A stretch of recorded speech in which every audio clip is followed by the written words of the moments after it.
देवळात तुझं मूळ रूप पाहून आम्हाला विचारतात, किती जुनी आहे मूर्ती? आम्हाला पण अंदाज नाही, इतकं कोरडं उत्तर देतो आम्ही. पण खरंच किती वर्षाचा आहेस तू? तुझं वय काय? तो पांडुरंग म्हणे 28 युग विटेवर तसाच उभा आहे.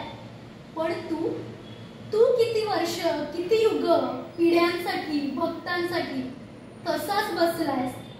किती संकष्ट्या, विनायकी, अंगारकी, मंगळवार अखंड देतोयस आम्हाला. दमला नाहीस का रे?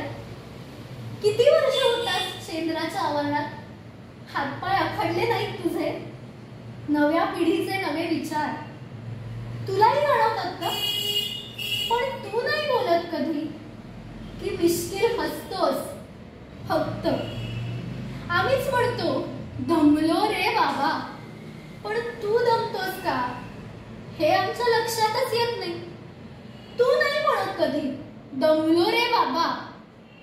तू दमत नाहीस का रे कधी? पण नको नको, तू असं म्हणूच नकोस. हा, तू जर असं म्हणालास तर आमचं काही खरं नाही. आम्ही उगीच म्हणतो आम्ही हे देवासाठी केलं, पण तुला हे हवंय का, काय हवंय ह्याचा विचार नाही केला कधी. किंवा तू स्वतःहून असं कोणाकडे मागितलंयस? आम्ही मात्र अखंड मागत राहतो तुझ्याकडे. तुला गृहीत धरतोय का? आता तू आईसारखं उत्तर देऊ नकोस. आपल्या माणसांसाठी करण्यात एक वेगळीच मजा असते. तुला माहितीये, मी दमले ना की बाबांकडून तेल लावून घेते, किंवा मला कॉलेजला जायचा कंटाळा आला की मी दांडी मारते. पण तू काय करतोस रे? सांग ना, तुझं वय काय? किती वर्षांचा आहेस तू? तुझं आणि माझं नेमकं नातं काय आहे?